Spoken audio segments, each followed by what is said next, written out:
Lorsque le premier moment d'enthousiasme de l'allégresse se fut un peu calmé, un peu vint à me faire traverser la foule et j'entrai dans son salon ainsi que toutes les dames.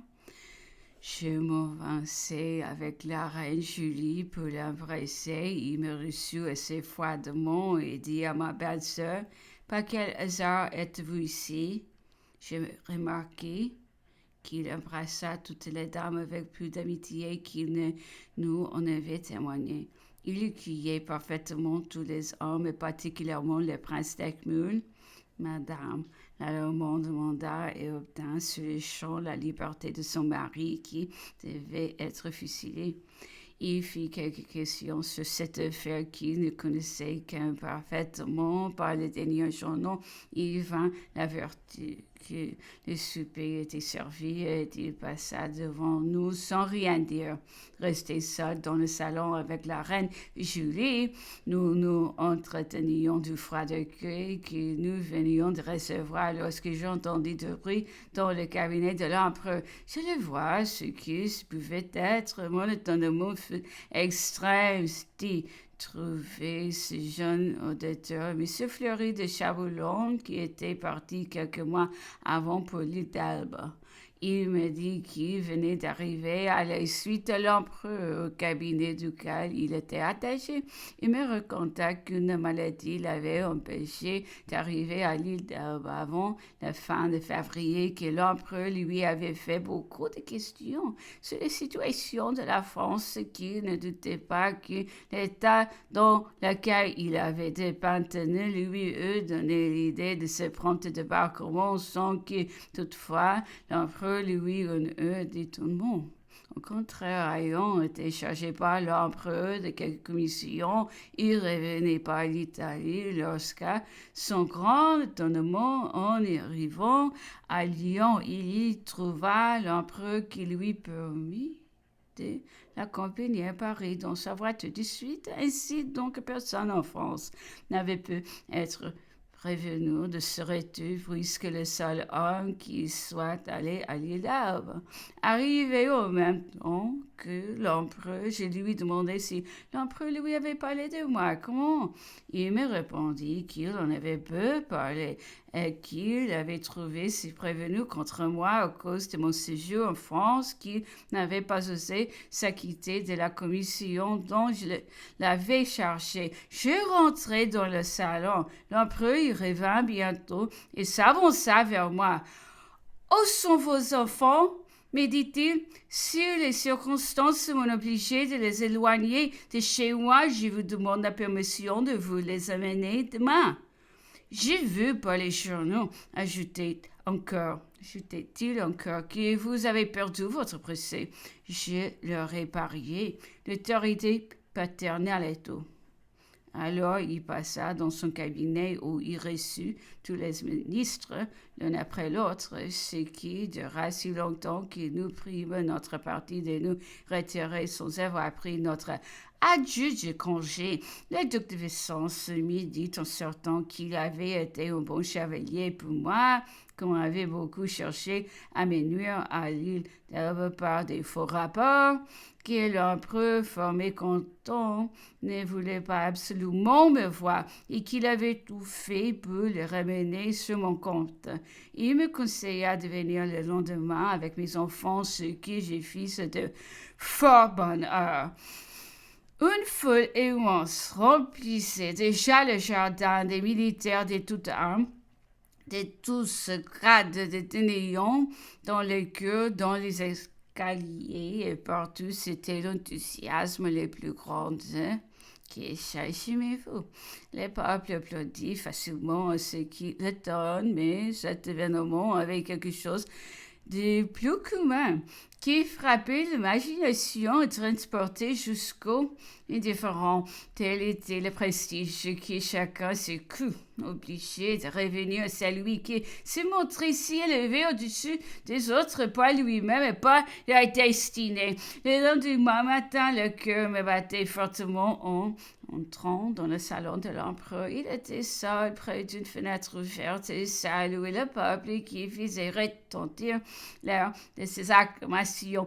Il me reçut froidement grâce à mes enfants, s'informa d'eux avec intérêt et nous nous promenâmes à quelques moments sans rien dire pendant que mes enfants regardaient tout le peuple qui se pressait dans le jardin. Chaque fois que nous approchions de la fenêtre, les cris redoublaient. Vainement, je me tenais en arrière. Je fus assez aperçu pour qu'on mit le lendemain dans les journaux que l'empereur m'avait présenté au peuple ainsi que mes enfants, nouvelles qui n'avaient comme on le voit aucun fondement, puisqu'au contraire, il paraissait fâché contre moi. Enfin, il rompit le silence et m'a dit « Je n'aurais jamais pensé que vous osiez renoncer à ma cause. »« Renoncer à votre cause, sire ?» On avait déjà la volonté et même le pouvoir. Vous n'aviez pas le droit de disposer de l'existence de mes neveux sans ma permission. Votre mari a eu raison de n'être français. Si vous ne connaissez pas les circonstances qui m'ont fait rester en France, ma mère le désirait. Elle n'avait plus que moi. Mon mari, vous le savez, ne m'offrait aucun appui. Son opinion ne devait m'inspirer aucune confiance. Où pouvais-je aller? Avec votre frère. Mais il n'avait encore aucune situation. Il avait été à la réclamer à Vienne. Vous auriez pu y aller réclamer aussi. Pensez-vous donc que quand ne me l'eût pas permis, l'empereur de Russie a été un ennemi généreux. Il voulut assurer le sort de mes enfants. M'était-il possible de le refuser? A-t-on refusé pour votre fils le duché de Parme? C'est bien différent, c'était une indépendance. Votre fils, sire, perdait un cœur plus que le mien. Il perdait la couronne de France. On trouvait la duché de Parme une aussi faible compensation. Heureuse pour lui, devais-je rejeter pour mes enfants, qui n'étaient que princes français? Aux compensations plus médiocres, sans doute, mais encore convenables cependant. Qu'importe, vous ne deviez pas demeurer en France, un morceau de pain noir. Eux étaient préférables. D'ailleurs, ne croyez pas que vos enfants eussent profité de ces prétendus avantages. On aurait fini par s'en défaire. Votre conduite a été celle d'un enfant. Quand on a partagé l'élévation du famille, on doit partager le malheur. À ce reproche, si indigne de moi, que j'étais si loin de mériter et auquel mon séjour en France donnait quelque apparence de fondement, je ne peux retenir mes larmes. Ah, sire, je me suis donc bien méprise. Je croyais rempli au devoir en servant vos neveux de la terre étrangère. Je ne pouvais vous écrire. Je l'ai vainement tenté. J'espérais que vous seriez satisfait qu'il reste sans au moins sur le sol de la patrie au milieu des Français. Où sont donc les amis au milieu desquels j'aurais pu aller les confier? Touché de mon chagrin, il me dit d'un ton plus radouci. « Allons, vous n'avez pas une bonne raison à me donner, mais vous savez bien que je suis bon père. Je veux bien vous pardonner, n'en parlons plus. Au reste, je n'ignore pas la manière convenable dont vous avez vécu en France. Je voulais entrer avec Louis dans les détails de mon procès et lui expliquer comment j'avais été forcé de le soutenir, mais il me dit « Ah, pour cela, vous êtes mère. C'est tout simple. » On annonça aussitôt l'admiral Verreuil. L'empereur fut à lui et lui dit avec émotion « Venez, monsieur l'admiral, que je vous embrasse et j'éprouve un grand plaisir à revoir un brave. Si toute le monde s'était conduit comme vous, tant de malheurs ne serions pas arrivés. » L'admiral attendri ne pouvait répondre. Tous les deux avions les larmes aux yeux. Je jouissais de voir un éloge aussi honorable donné à un de mes amis.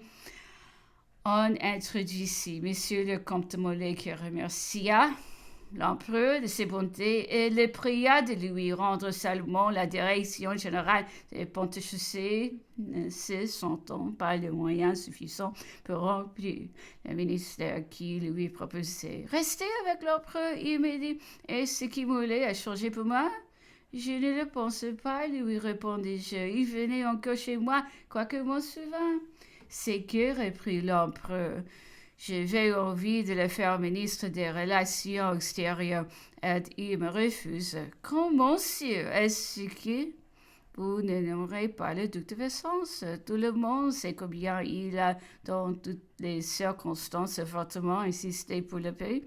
Et la France en a un si grand besoin. Il est trop porté pour les étrangers. Mais ici, ne faut-il pas que les étrangers soient convaincus que vous voulez la paix? Ce choix serait le garant de vos intentions. Vous faites donc de la politique à présent. Et il me tira à l'oreille. Ensuite, il me parla de ma mère, de sa mort, du chagrin qu'il en avait éprouvé. Je compte bien la faire transporter à Saint-Denis, mais simplement plus tard. Ils ont fait tant de cette triste cérémonie que la nation doit en être fatiguée. Votre frère est-il à Vienne? J'espère qu'il sera toujours attaché à la France. Je compte sur lui dans toutes les occasions. Je lui ai écrit de Lyon. Les souverains alliés ne lui aurions rien donné. Son existence est en France. J'assurais l'empereur du dévouement de mon frère. Il me congédia, me dit que lorsque je voudrais le voir, il me recevrait tous les soirs après son dîner et descendit les grands escaliers pour passer la revue des troupes réunies dans le carrousel.